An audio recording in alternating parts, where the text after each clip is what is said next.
Hi everyone, thanks very much for coming along today. It's good to see such a big crowd. I'm just started reading a book called Quiet, which is the Power of Introverts, and it's really interesting how everyone's sitting towards the back. Clearly, the power. It says a lot for us as a community. I think we've got plenty of power, but we don't shout quite a lot as much as we should. Right, I'm Majestic SEO, and I'm going to talk a little bit about Majestic just for 15 minutes or so, just to get things started. Thank you ever so much for coming. We've got drinks and we've got food and things this evening tonight with ourselves and Joe Blogs, so please come along this evening as well. How many people have heard of Majestic SEO? Okay, how many people haven't heard of Majestic SEO? Thanks. Okay, so clearly most of you used it or heard of us, and so I wanted to just talk about a couple of principles that Majestic has. Firstly, have I got it wrong? I've got this as well. Oh, okay. Okay. I'll talk like this. We crawl the web every day, all day, and we've seen over 6 years something like 4 trillion URLs now. And what we do is we map how those URLs relate to each other, how they link to each other. When we look at links, and when I particularly look at links throughout the years, I've had a couple of principles which I've maintained, and thankfully things are starting to go my way after many years. Firstly, I believe in search, that search is not an isolated marketing activity. I'm sure someone said it to you before, but hopefully this little presentation will demonstrate why. But secondly, I've always felt that links are about relationships, real relationships. And the thing that's really starting to strike home over the last 12 months or so is that links, there's no such thing as, the phrase there's no such thing as bad publicity really isn't true anymore. There is some bad publicity around. And really, if you don't understand the nature of the links that go to you, then you're really going to come up a cropper. Okay.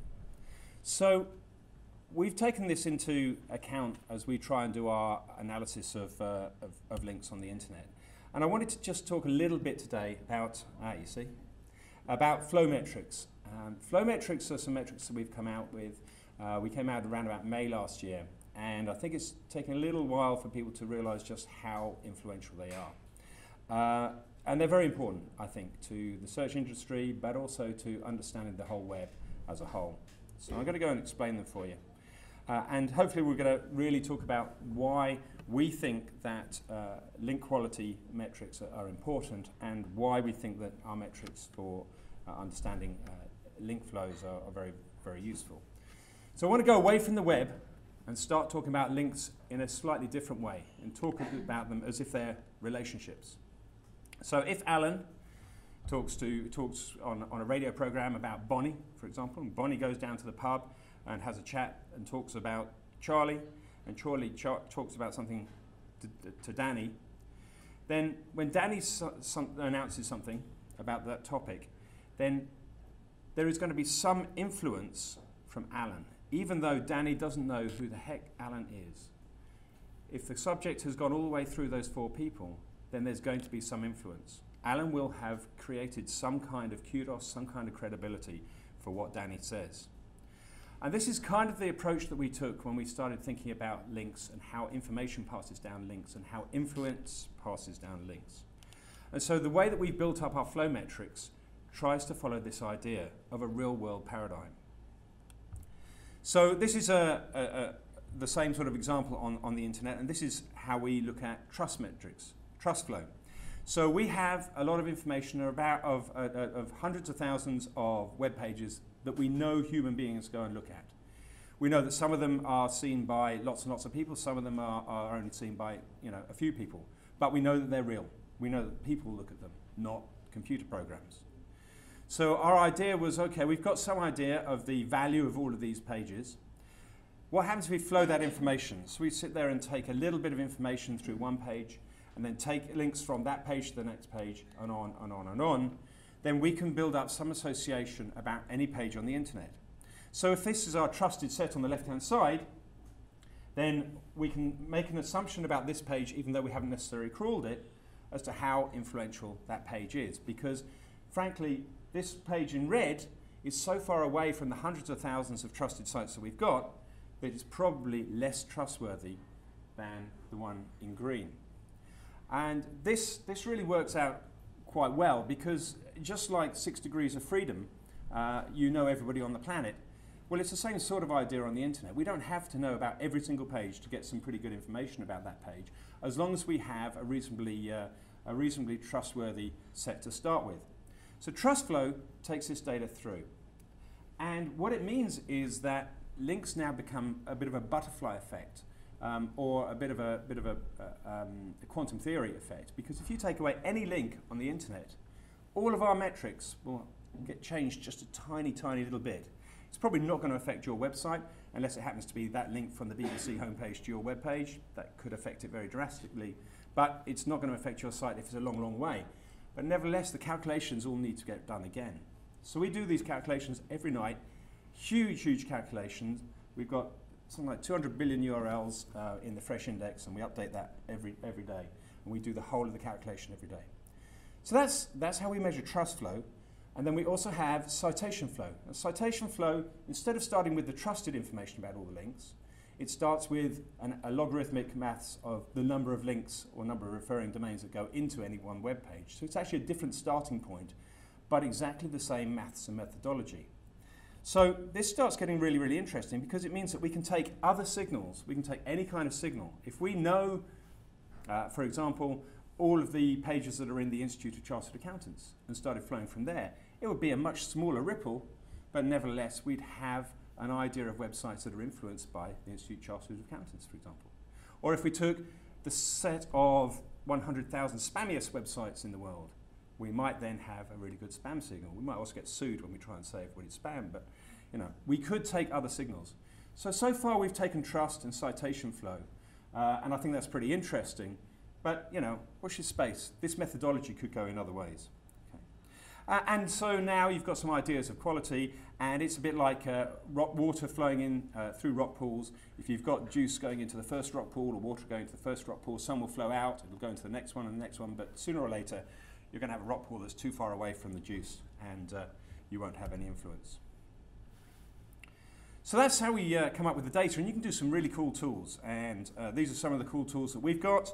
And then also our API, people like BrightEdge, LinkDex, WordTracker, Vario, Raven Tools, they're all starting to build things on top of our data, and most self-respecting high-end and mid-range tools are using our data in some way, shape or form. So I want to just go through a quick way of how you might look at our data and how you might use our data to find some interesting stuff about link profiles. So if you haven't used the back end of our information, then this is the Site Explorer homepage when you're logged in, and we've got, initially this is the NHS website homepage, and we've got around about 5 million links that we can see over a crawl of a 90-day cycle, and about 5 million links, and you can drill down very, very quickly and go and see those backlinks. You can see the new and lost links day by day. The data is updated pretty much every day. In fact, it's updated every few hours. And then you can also see the anchor text of those links and that sort of thing as well. So just click on the buttons and off you go.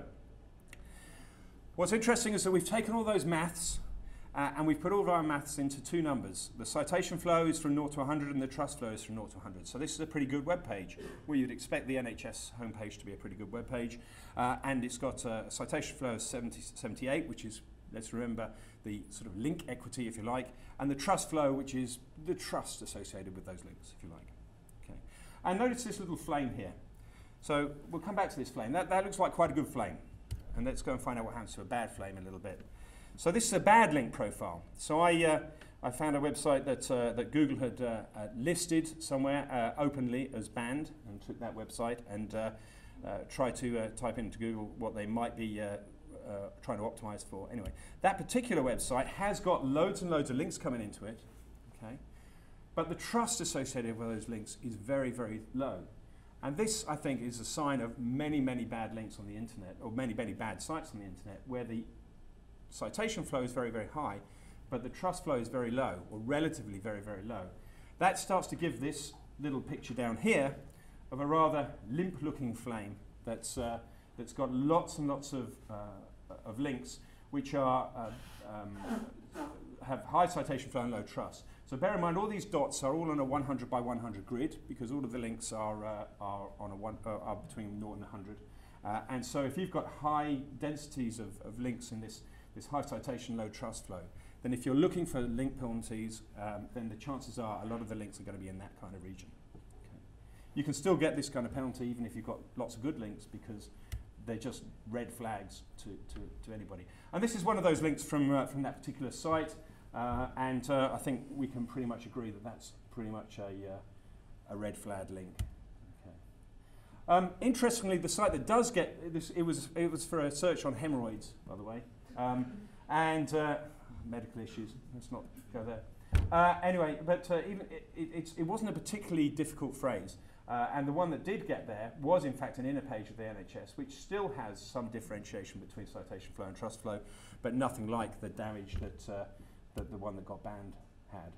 Okay. So just a couple of slides about Majestic and what you can find when you dig down. If you want to go and have a look at the top web pages of the NHS, for example, just click on the Pages tab, and you'll see that there's quite a lot of depth to the NHS website. So for every single page on the website, we've got information about the number of referring domains that come in, the number of external backlinks, citation flow and trust flow of all of those pages as well. And you can drill down on those and start seeing the links into those individual pages by clicking on that little steering wheel, helm wheel button. And then you can see the new and lost links coming in and out day by day, and you can see them coming over a period of time. Compare this to our hemorrhoids blog, and that had a very interesting profile in that all of the links, 22,000 backlinks, were all coming into the home page, and all the other ones were just accidentally coming into some dodgy URL associated with it, which looks like X-Rumor or something gone wrong. Okay, and all the links appeared over the last 40 days or so and came out of nowhere, and it's not going to take a huge brain to work out that these are probably fake links. So I don't want to go anywhere but near past my time, but there's one thing I would show you if you are using Majestic that you may not have used, and that's this bucket.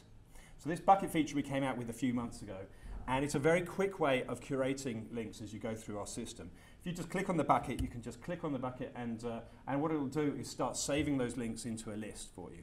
And the really good thing about that is you can just go to your list, and from there it becomes a very, very quick way to either export the links that are interesting to you out to a CSV file, or to start using some of the common tools that you may have been using, our backlink hit checker or our backlink history tool.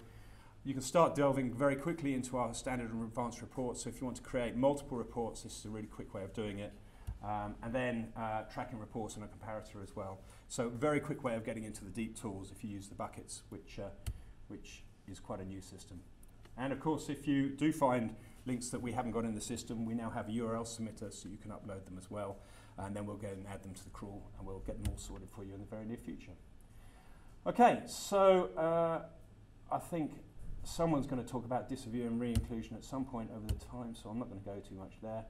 I'm just going to leave you with this last thing. Links are about real relationships, and please don't forget it, because we're all going to get screwed by Penguin if you do. Thank you very much for your time.